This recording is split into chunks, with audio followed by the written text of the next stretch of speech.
자, 오늘 함께 들으실 하나님 말씀은 시편 33편 8절부터 22절까지의 말씀입니다. 시편 33편 8절부터 22절까지의 말씀입니다. 다 피셨으면 우리 한 목소리로 함께 읽어보겠습니다. 시작. 온 땅아 여호와를 경외하여라. 세상에 사는 모든 사람들아 그분을 두려워하여라. 그분께서 말씀하시니 이루어지고 명령하시니 확고히 서게 되었다. 여호와께서 민족들의 계획을 헛되게 하시고 민족들의 의도를 저지하셨다. 여호와의 계획은 영원히 서고 그 마음의 뜻은 대대로 지속된다. 여호와를 자기 하나님으로 모신 민족, 곧 그분께서 자신의 유업으로 선택하신 백성은 복이 있다. 여호와께서 하늘에서 굽어보시고 모든 인생을 살펴보신다. 그분은 그 계신 곳에서 땅의 모든 거민들을 주목하신다. 주께서 그들의 마음을 다 지으시고 그들의 모든 행사를 헤아리신다. 강한 군사력으로 구원받는 왕이 없으며 강한 힘으로 자신을 구하는 용사가 없다. 구원하는데 군마는 헛되며 그의 강한 힘으로도 구하지 못한다. 보아라, 여호와의 눈은 그분을 경외하는 사람들 위에 곧 그 인애를 기다리는 사람들 위에 있다. 그들의 목숨을 죽음에서 구해주시고 기근 때에 그들을 살려주신다. 우리의 영혼이 여호와를 기다리니 그분은 우리의 도움이시며 우리의 방패시다. 우리 마음이 주님을 즐거워하니 우리가 그분의 거룩한 이름을 신뢰하기 때문이다. 여호와시여, 우리가 주께 바라는 대로 주님의 인애를 우리에게 베푸소서. 아멘. 자, 오늘은 시편 33편 8절부터 22절까지의 말씀으로 온 땅은 들으라, 온 땅은 들으라 라는 제목으로 하나님의 말씀을 선포하겠습니다. 인간이라면, 적어도 지각이 있는 인간이라면 모든 인간 안에는 영혼 안에 심겨진 근원적인 질문이 있습니다. 오늘날 현대를 살아가는 우리의 삶은 너무나 바쁘고 정신이 없어서 무언가를 깊이 생각할 여유조차 없지만, 그럼에도 때때로 우리의 마음속에, 우리의 삶 전체에 언제나 계속되는 물음이 있습니다. 사람으로서 나는 왜 존재하는 것이며 무엇을 위해 사는 것이며 또 나는 어디로 가는 것인가? 인생은 무엇이며 이 세계는 무엇이며 이 모든 것은 무슨 의미가 있는가 하는 것입니다. 이것은 역사상의 많은 철학자들과 종교인들이 끊임없이 연구했던 보편적인 주제이기도 합니다. 그리고 수많은 문학 작품들이 묘사하고자 했던 주제였습니다. 그리고 이러한 근원적인 질문은 각 개인에게도 한 사람의 인생 전체에 걸쳐서도 계속됩니다. 우리가 의식하던 의식하지 못하던 각각의 개개인들의 모든 삶의 방식은 바로 이러한 질문에 대한 답을 찾고자 하는 행위입니다. 어떤 사람은 인생의 목적과 가치는 성공이라고 정의하기 때문에 그의 모든 삶의 방향을 성공이라는 이 목표에 맞춰 설정합니다. 또 어떤 사람은 봉사와 헌신이야말로 인생의 진정한 가치라 여기기 때문에 자신의 삶을 이 목적에 바치기로 결정합니다. 어떤 사람은 행복을, 어떤 사람은 돈을, 그리고 어떤 사람은 건강을, 또 어떤 사람은 예술을 자신이 일평생 추구해야 할 목표로 삼습니다. 어떤 사람에게는 먹고 사는 생존의 문제가 그에게 절대적인 목적일 수도 있습니다. 오늘날의 세계 인구가 80억이라면 이처럼 80억 개의 인생관과 다양한 여러 삶의 방식이 있는 것입니다. 이와 같이 인간 개개인의 가치관은 그가 정의한 인생의 의미를 쫓아 설계하게 되어 있습니다. 만약 우리가 누군가에게 당신은 인생에서 가장 중요한 것이 무엇이라고 생각합니까? 라고 질문했을 때 그가 하는 대답이 곧 그 사람을 나타내는 것이고 그가 살아가는 존재의 이유를 드러내는 것입니다. 그리고 영적인 관점에서 보자면 바로 그것이 그가 섬기는 신, 그의 하나님이라고 말할 수 있습니다. 자, 하지만 사람이 끊임없이 자기의 존재의 이유와 삶의 목적을 고민한다고 해도 인간의 궁극적인 존재의 이유와 근원적인 질문에 대한 답을 찾을 수는 없습니다. 애초부터 그러한 답은 인간 안에서 찾을 수 있도록 지음받지 않았기 때문입니다. 성경의 시작이자 위대한 창세기 1장 1절은 이렇게 시작하고 있습니다. 태초에 하나님이 천지를 창조하시니라. 성경은 하나님께서 이 우주의 모든 것을 창조하셨다고 말씀합니다. 만물의 시작이 하나님으로부터 출발했다고 선언합니다. 그러므로 이 대전제에서 출발하지 않는다면 하나님께 지음받은 인간은 아무리 평생을 고민하고 노력해도 자신의 궁극적 의미와 목적을 알 수 없는 것입니다. 지금까지 인류 역사가 증명하듯이 말입니다. 역사상 수많은 현인들이 많은 글과 말을 남겼어도 여전히 21세기인 오늘날까지도 인생은 무엇인가 하는 이러한 질문은 계속되고 있습니다. 삶을 정의하는 패러다임도 각 시대마다 달라지고 한 해가 지날 때마다 바뀌고 있습니다. 도대체 뭐가 진짜 의미이고 추구해야 할 삶인지 뒤죽박죽 기준이 없고 혼란스럽습니다. 사람은 이 세상을 창조하신 하나님으로부터 출발할 때만이 자신의 삶의 의미를 온전히 이해할 수 있을 뿐 아니라 이 세상의 본질에 대해서도 알 수 있게 됩니다. 세상과 온 우주를 창조하시고 인간을 창조하신 하나님을 알 때만이 인간은 비로소 길을 잃고 방황하지 않는 것입니다. 오늘 우리가 읽은 본문 8절은 이렇게 말씀합니다. 온 땅아 여호와를 경외하여라.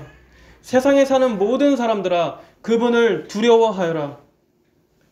여기서 말씀이 향하고 있는 대상은 온 땅입니다. 세상에 사는 모든 사람들입니다. 하나님의 말씀이 향하는 대상은 온 세상을 향한 것입니다. 지금도 이 세상에 하나님 없이 살아가는 모든 사람들을 향한 것입니다. 세상의 모든 것이 하나님의 소유입니다. 만물을 다 하나님의 손으로 지으셨기 때문입니다. 그러므로 권리가 그분께 있습니다. 하나님께서는 오늘도 성경을 통해 하늘에서 모든 인간들의 삶을 내려다보시면서 말씀하십니다.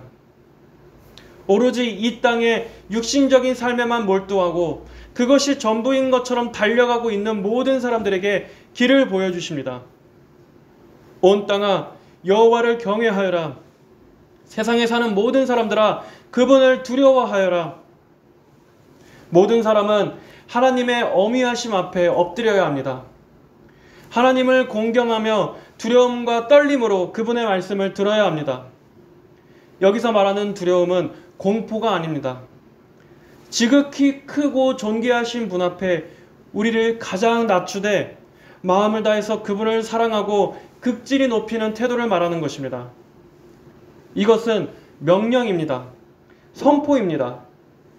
모든 사람이 마땅히 들어야 할 의무입니다. 불신자들은 알아야 합니다. 자신들이 교회에 다니지 않는다고 해서 하나님과 아무런 상관이 없지 않다는 것을. 왜냐하면 그들 역시 바로 당신 역시 하나님께서 지으셨기 때문입니다.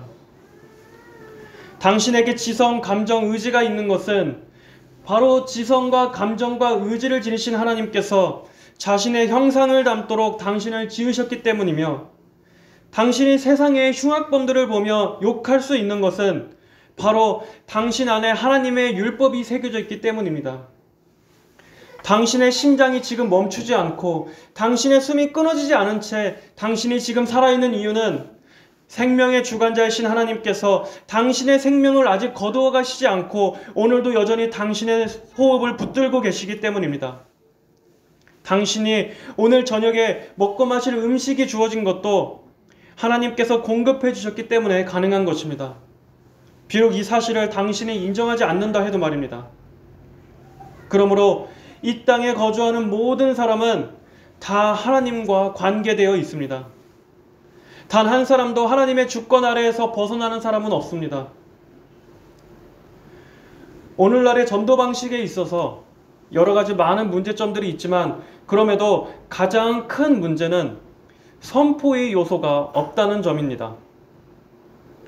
선포하고 선언하는 것이 아니라 대신 권유하고 제시하는 것이 되어버렸습니다. 사람들이 듣기 싫어하는 요소는 싹 제거하고 하나님의 복음을 전하는 것입니다. 요즘 전도지를 보면 이런 느낌을 지울 수가 없습니다. 당신의 삶에 다소 문제가 있다면 우리 교회로 와서 종교를 가져보세요. 행복감을 느낄 수 있습니다. 좋은 휴식이 마련되어 있습니다. 일요일에는 우리 교회에 나오세요. 당신의 삶이 좀 더 행복해질 겁니다. 마치 이런 류의 메시지를 복음이라고 소개하는 것 같습니다. 하지만 하나님의 말씀은 1차적으로 명령입니다. 초청이 아닙니다. 초대가 아닙니다. 하나님의 말씀은 사람이 거부하고 말고 할 그런 류가 아닙니다. 인간에게 달린 선택사항이 아닙니다. 하나님께 돌아와야 하는 것은 권유가 아니라 절대적입니다. 영혼의 사활이 걸린 문제입니다. 인간은 하나님을 예배하기 위해 지음받았습니다. 이것이 사람의 존재 이유이자 창조 목적입니다. 이사야서 43장 21절은 말씀합니다. 이 백성은 내가 나를 위하여 지었나니 나를 찬송하게 하려 함이니라. 그러므로 인간으로서 하나님을 예배하지 않는 것은 애초에 창조 목적에 어긋난 삶을 살고 있는 것입니다. 교회에 다니는 성도들도 오늘 기분이 별로여서 오늘 컨디션이 별로라서 예배를 드리고 안 드리고 하는 사람들이 있는데 이것은 하나님 앞에 아주 잘못된 태도입니다. 우리의 기분이랑은 상관이 없습니다. 하나님을 예배하는 것은 마땅하고 당연한 의무입니다. 또한 저는 전도 목적이랍시고 불신자들에게 제발 교회에 나와달라고 비는 것 또한 하나님을 우습게 만드는 것이라 생각합니다. 물론 어떻게든 영혼 구원을 위해서 한다라는 그 마음이야 이해하지만 정작 예수님께서도 사람들에게 믿음을 구걸하시지 않으셨기 때문입니다. 불신자들을 교회로 초청하기 위해서 그들의 비위를 맞추고 그들이 좋아할 만한 것들을 준비하고 하는 이러한 것들은 죄인들을 하나님 앞에 겸손하게 만들기보다는 오히려 더 어깨에 힘을 주고 완악하게 만들 뿐입니다. 죄인들의 고집을 추켜 세울 뿐입니다. 여러분, 인간의 죄성은 그런 걸로 부드러워지지 않습니다. 인간은 먼저 하나님의 말씀을 들어야 합니다. 하나님께서 마치 사람들에게 쩔쩔매는 것처럼 보이게 만들거나 또 잃어버린 영혼들을 위해서 그저 기다리며 눈물을 흘리는 그런 무능하고 나약한 하나님에 대한 이미지는 다 잘못된 것입니다. 성경의 하나님께서는 그런 나약한 분이 아니십니다. 그것은 가공된 이미지고 인간이 만들어낸 우상입니다. 교회에서도 그런 교육 때문에 신자들이 얼마나 하나님을 업신여기고 하나님 앞에 건방지고 무례한지 모릅니다. 오히려 우리는 하나님을 예배하기 위해 지음받았음에도 여전히 하나님을 거부하고 세상 사랑에 빠져 있는 사람들에게 엄중한 하나님의 말씀을 있는 그대로 전해야 합니다. 하나님을 사랑하지 않고 자신을 창조하신 하나님 아버지를 예배하지 않으며 거룩하신 하나님의 계명을 날마다 어기며 살아가는 것이 죄임을 말해줘야 합니다. 그리고 거룩하시고 어미하신 하나님께서는 그러한 죄악에 진노하고 계시며 그 죄에 대한 심판을 하실 것이며 그곳은 영원한 지옥의 고통이 기다리고 있음을 불신자들에게 말해줘야 합니다. 그럼에도 그러한 심판을 행하신 하나님께서 불의하시지 않으신 것은 하나님의 선하심을 인간이 거부했기 때문이며 인간이 멸망하는 것은 결국 자기 책임 때문이라고 정직하게 말해줘야 합니다. 그리고 그와 함께 은혜와 긍휼이 풍성하신 하나님께서는 그러한 죄인들에게 예수 그리스도를 믿음으로 피할 길을 주셨다라는 이 구원의 은혜의 소식도 함께 전해줘야 합니다. 그러므로 여러분은 세상이 만들어낸 감상적인 거짓된 사랑에 속지 마십시오. 사람이 듣기에 달콤한 말로 귀를 간지럽히지만 결국 그 영혼을 지옥으로 안내해 주는 것보다는 있는 그대로의 말씀을 전해서 그 영혼을 지옥에서 건지는 것이야말로 성경적인 사랑입니다. 하나님은 영혼을 구원하시는데 주권적인 분이십니다. 우리는 있는 그대로 전할 뿐이며 그것을 거부한 대가는 본인이 감당하게 될 것입니다. 현대 교회가 하나님의 말씀에서 선포의 요소를 뺐기 때문에 불신자들이 마치 하나님 위에 있는 것처럼 기고만장해지는 것입니다. 성경은 하나님의 존재에 대해서 논증하지 않습니다. 하나님께서 살아계심을 선언할 뿐입니다. 하나님의 존재를 선포할 뿐입니다. 하나님께서는 결코 논쟁의 대상이 되시는 분이 아니십니다. 모든 인간은 하나님에 대해서 이러쿵저러쿵 논하는 교만한 태도를 버려야 합니다. 언젠가 마틴 로이드 존스 목사님께 TV에 나가서 불신자와 하나님에 대해서 토론을 해보면 어떻겠느냐 하는 요청이 들어왔다고 합니다. 하지만 로이드 존스 목사님은 거부했습니다. 그 이유는 하나님께서는 결코 토론과 논쟁의 대상이 아니라는 이유에서였습니다. 우리는 이처럼 하나님을 크고 두려우신 분으로 여겨야 합니다. 하나님께서는 한낱 인간들의 논쟁거리의 소재로 업신여김을 받지 않으십니다. 우리는 하나님을 성경에 계시된 그대로 알고 믿어야 합니다. 여러분, 성경이 말씀하는 하나님은 어떤 분이십니까? 9절을 이어서 보겠습니다. 그분께서 말씀하시니 이루어지고 명령하시니 확고히 서게 되었다. 여호와께서 민족들의 계획을 헛되게 하시고 민족들의 의도를 저지하셨다. 하나님께서는 이 세상을 말씀으로 지으셨습니다. 그리고 오늘도 모든 피조물들의 질서를 하나님의 의지로 통치하십니다. 이 세상에서 벌어지는 모든 일들은 하나님의 주권이 앞서 행한 결과입니다. 하나님의 뜻이 모든 것보다 가장 앞섭니다. 그러므로 그 어떤 것도 하나님의 뜻 밖에서 벌어지는 일은 아무것도 없습니다. 하나님께는 변수가 없습니다. 하나님께서 행하시는 그 모든 일에는 단 하나의 오차도 없습니다. 성경은 심지어 하늘을 나는 새가 떨어지는 것까지도 하나님의 허용하심이 없다면 일어나지 않는다라고 말씀합니다. 세상의 모든 일은 목적 없이 우연에 의해서 일어난다라고 세상은 말하지만 그것은 마귀가 뿌려놓은 거짓말입니다. 아닙니다. 세상은 하나님께서 다스리십니다. 하나님만이 온 세상의 통치자시오 주인이십니다. 모든 자연의 질서와 나라의 흥망성쇠와 그리고 인간 개개인의 삶 역시 하나님께서 이끄시고 다스리시며 개입하시는 것입니다. 큰 제국과 문명이 서고 망하는 것조차 다 하나님의 주권에 달려 있습니다. 하나님께서는 하나님의 뜻으로 한 나라를 멸망시키기도 하시며 새로운 나라를 일으키기도 하십니다. 이사야 40장 15절 보아라, 그에게는 열방이 통의 한 방울 물과 같고 저울의 작은 티끌과 같으며 섬들은 떠오르는 먼지 같으리니 그의 앞에는 모든 열방이 아무것도 아니라 그는 그들을 없는 것 같이 빈 것 같이 여기시느니라. 이처럼 하나님의 광대하신 섭리와 지혜가 온 우주와 역사와 모든 민족과 나라를 다스리십니다.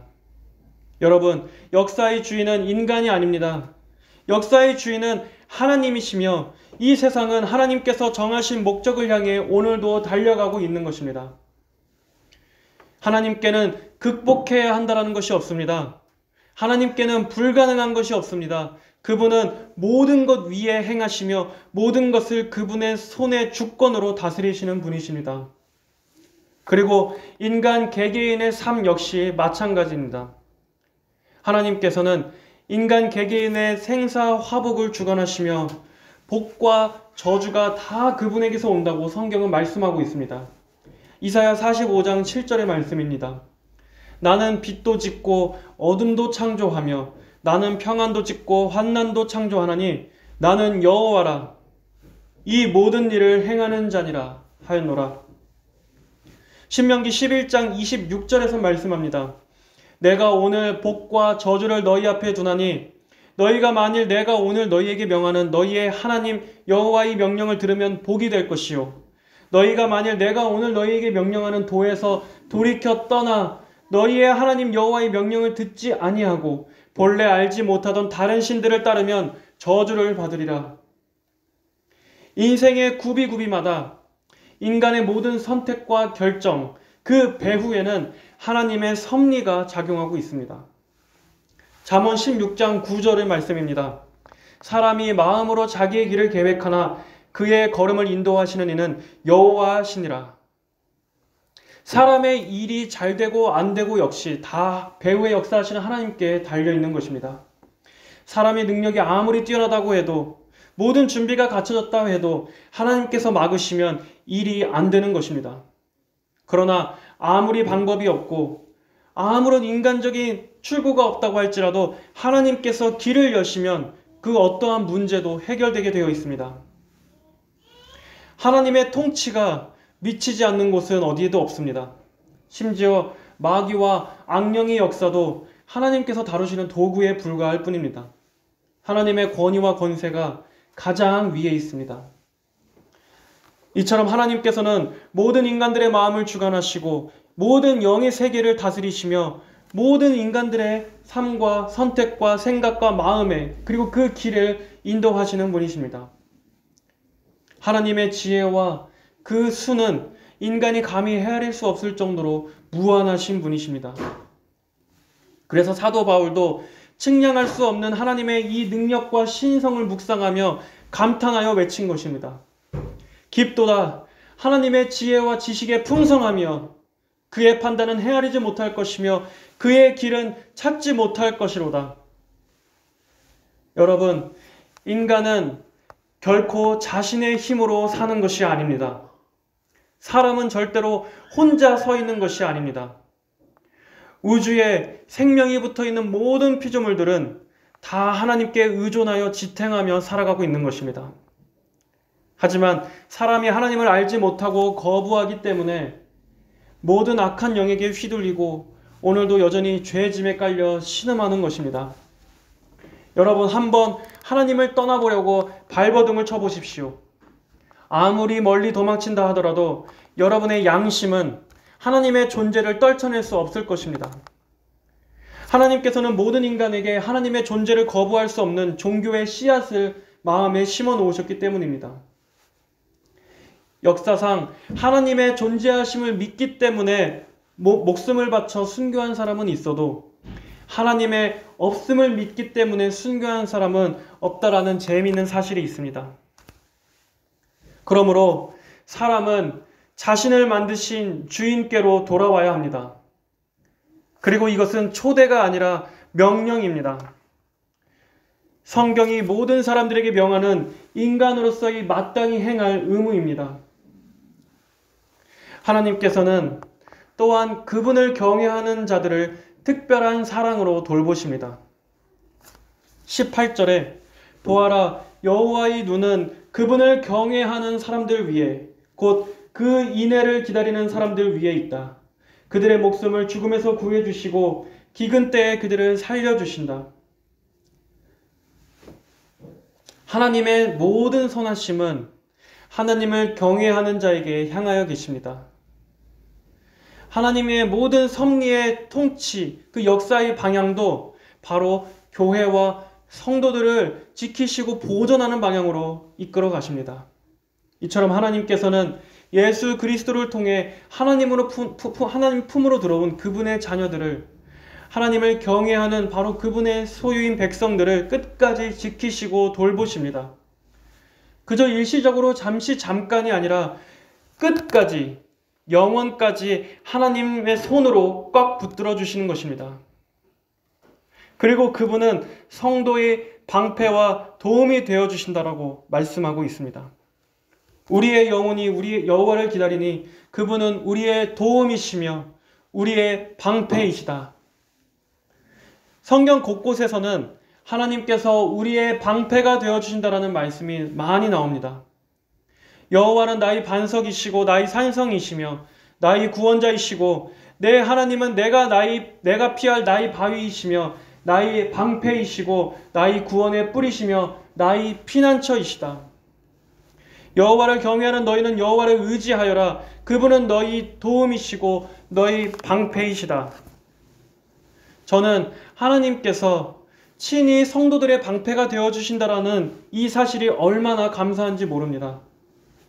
만약 하나님의 방패가 없다면 이 악하고 위험한 세상에서 예측할 수 없는 수많은 재앙과 위험 속에서 어떻게 살 수 있을까 하는 생각이 듭니다. 단 1초 사이에도 삶과 죽음이 갈리는 위험한 사고가 도처에 널려 있습니다. 또 내가 아무리 조심한다고 할지라도 세상에는 악인들이 넘쳐납니다. 하지만 그럼에도 하나님께서 그의 자녀들의 방패가 되어주신다는 사실은 성도로 하여금 안심할 수 있도록 해줍니다.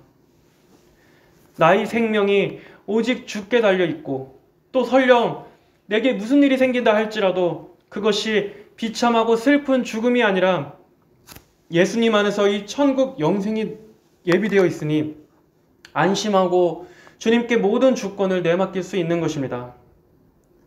하나님께서 성도를 돌보시는 그 사랑은 특별하신 사랑입니다. 아들을 내어주시면서까지 하신 사랑입니다. 골로새서 1장 13절은 말씀합니다. 그가 우리를 흑암의 권세에서 건져내사 그의 사랑의 아들의 나라로 옮기셨으니 하나님께서는 한번 하나님 안으로 옮겨다 심은 자녀는 절대로 다시 뽑아내시지 않습니다. 이것이 우리가 하나님 품 안에서 안전함을 확신할 수 있는 이유입니다. 죄와 죽음과 사망 권세에서 나를 건져주시고 생명이요 소망이요 빛이신 분께서 나와 함께 해주시고 모든 어려움의 때 능히 이겨내도록 방패와 도움이 되시며 모든 길에서 내 평생의 안전을 지켜주신다는 사실만큼 든든한 것은 없습니다. 그리고 우리의 도움이신 그분이 한계가 있는 존재가 아니라 이 우주의 절대 주권자이시오 말씀으로 모든 일을 움직이시는 전능하신 하나님이라는 생각을 할 때마다 우리는 그분을 더욱 믿고 의지할 수밖에 없게 됩니다. 누구라도 하나님의 이 크심과 그분의 사랑의 광대하심을 경험한다면 오직 하나님만이 내 목숨 바쳐 사랑할 내가 의지할 유일한 분임을 알게 될 것입니다.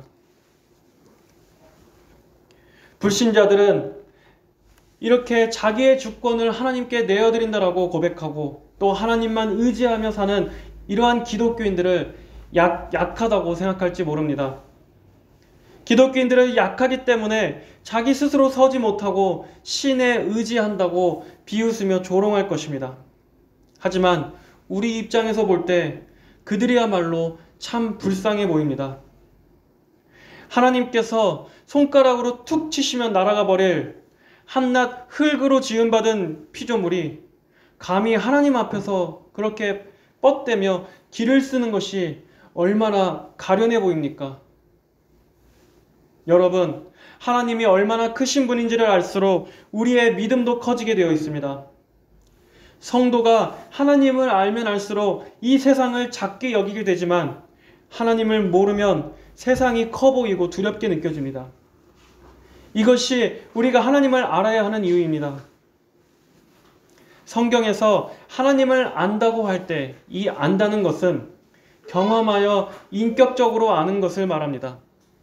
우리의 지성과 감정과 의지 모두가 전인격적으로 하나님을 경험하여 알게 되어야 한다는 뜻입니다. 하나님에 대해서 잘 알지 못하면 그 신앙이 견고하지 못하고 늘 이리저리 흔들립니다. 견고한 토대 위에 서지 못하고 늘 감정에 휘둘리고 상황에 휘둘리고 고난에 휘둘립니다. 하지만 하나님에 대해서 알아갈수록 그분이 얼마나 크고 견고한 반석인지에 대해서 알아갈수록 그분의 손이 이 온 만물을 붙잡고 계시는 그 능력을 알면 알아갈수록 우리 성도들의 믿음은 단단해질 것이고 하나님을 향한 신뢰가 굳세어져 갈 것입니다. 그리고 하나님을 알아가는 즐거움이 그분 안에 그 즐거움과 그 영광과 그 아름다우심이 다함이 없다는 것도 알게 될 것입니다. 하나님 안에 영원한 생명이 있고 하나님 안에 날마다 영혼을 소생시키시는 참 기쁨이 충만하십니다. 여러분, 모든 사람은 하나님을 알아야 합니다. 하나님을 만나야 합니다. 여러분께서 간절히 하나님을 찾고 구한다면 하나님께서는 여러분을 만나주시며 자신의 충만하신 영광을 여러분의 영혼과 삶에 드러내 보여주실 것입니다. 우리의 이성으로는 하나님을 다 알 수 없을 만큼 그분은 크신 분이라고 해도 하나님께서는 성경을 통해 하나님의 그분의 말씀을 통해 우리가 하나님을 알고 만나도록 계시해 주셨습니다. 그러므로 여러분, 성경을 가까이 하십시오. 하나님을 알기를 원한다면 하나님의 말씀을 가까이 하십시오. 성경을 펴십시오. 그리고 기도하며 성령께서 빛을 비춰주시기를 구하며 하나님의 말씀 한 글자 한 글자를 진지하게 집중하여 읽으십시오. 그러면 여러분은 거기서 하나님의 영광과 크게 빛나는 그분의 아름다움을 보게 될 것이고 하나님을 인격적으로 만나게 될 것입니다. 여러분 결코 성경을 떠나서는 하나님을 알 수 없다는 것을 기억하십시오. 오직 성경을 통해서 그리고 그 성경에 기록하신 하나님께서 하신 일들을 읽음으로써 하나님의 권능과 성품을 알게 될 것이고 하나님의 영광의 본체이자 완전한 계시이신 하나님의 아들 예수 그리스도를 통한 구원의 길, 생명길을 인도받게 될 것입니다. 자, 이제 말씀을 마치겠습니다. 모든 사람은 하나님의 주권적인 손 아래에 있으며 결국 모든 사람은 그 하나님을 만나게 될 것입니다. 아무리 생전에는 하나님 없이 산 사람이라도 결국 인간은 죽어서 하나님의 심판대 앞에서 그분을 만나게 될 것입니다. 하지만 그때까지는 시간적 여유가 있다고 생각하지 마시길 바랍니다. 하나님을 모른 채 그분을 등지고 살아가는 이상 여러분은 인간으로서의 존재의 이유를 무시하며 살아가는 것입니다. 하나님은 관심 없다고, 난 무신론자라고 말하지 마십시오. 하나님 대신 여러분이 추구하는 그것이 여러분이 인생에 있어서 가장 중요하다고 여기고 쫓고 달려가는 바로 그것이 여러분의 신이기 때문입니다. 그러므로 당신은 무신론자가 아니라 열정적인 우상 숭배자입니다. 하나님을 안 믿는 자신을 지적인 지성인이라고 여기지 마십시오. 시편 49편 20절에서는 그런 당신에게 말씀합니다. 사람이 고귀하지만 깨닫지 못한다면 멸망할 짐승과 같다. 인간은 하나님 안에 있을 때 가장 존귀하고 하나님을 떠나면 비참하고 천해집니다. 그러므로 하나님께 돌아와 인간 본래의 창조 목적인 하나님의 존귀한 형상을 회복하십시오. 인간으로서 마땅한 예배의 의무를 행하십시오. 세상 마귀에게 접붙임된 그 저주의 상태에서 건짐받고 참 주인이신 예수님께 접붙임 되시기를 간절히 바랍니다. 다 함께 기도하시겠습니다. 살아계신 하나님 아버지, 사람의 제일 되는 목적은 하나님을 영원롭게 하는 것이요 하나님을 영원토록 즐거워하는 것임을 믿습니다. 주여, 하지만 오늘도 수많은 사람들이 자신을 지으신 하나님을 알지 못하고 하나님을 떠나 이 세상 속에서 방황하며 하나님을 대적하고 있습니다. 주여, 그들을 불쌍히 여겨주시고 그들을 속히 건져주셔서 잃어버린 그 길에서 참으로 생명과 복의 근원이 되시고 인간의 진정한 소망과 만족을 주실 수 있는 하나님께로 돌아올 수 있도록 이끌어 주시옵소서. 유일하신 하나님을 알고 그분을 경외하며 그분을 예배하는 하나님의 존귀한 형상들로 회복되게 하여 주시옵소서. 하나님 아버지, 하나님께서 택하신 자들의 귀를 열어주셔서 오늘도 누군가는 하나님께로 돌아오라는 이 외침을 듣고 구원을 얻게 되는 놀라운 일들이 일어나기를 간절히 바랍니다. 감사드리며 살아계신 우리 주 예수 그리스도의 이름으로 기도드립니다. 아멘.